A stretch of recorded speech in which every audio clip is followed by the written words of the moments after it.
Seni düşünmək belə kifayətdir xoşbəxtliyə.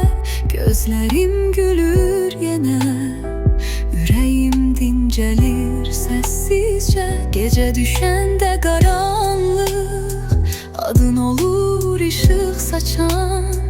Bir dua tek içimdə, diləyim tek sen olan.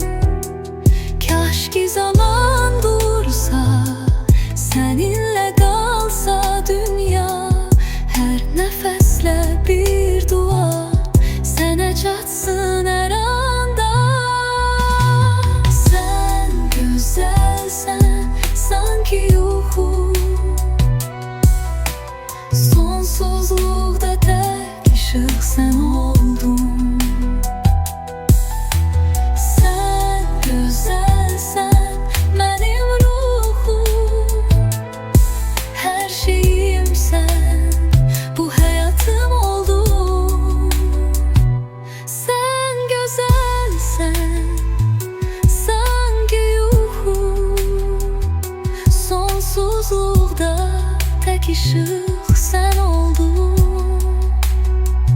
Sen güzelsen, benim ruhum, her şeyim sen, bu hayatım oldun.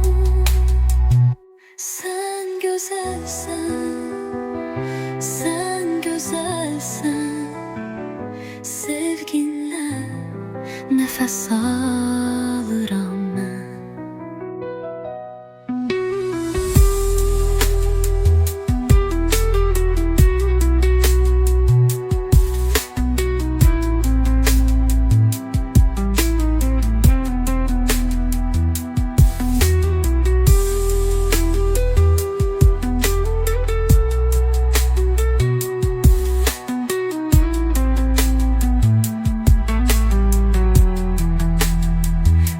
Ki zaman dursa, seninle kalsan dünya. Her nefesle bir dua, sene çatsın her anda.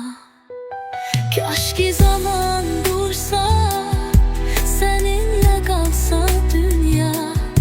Her nefesle bir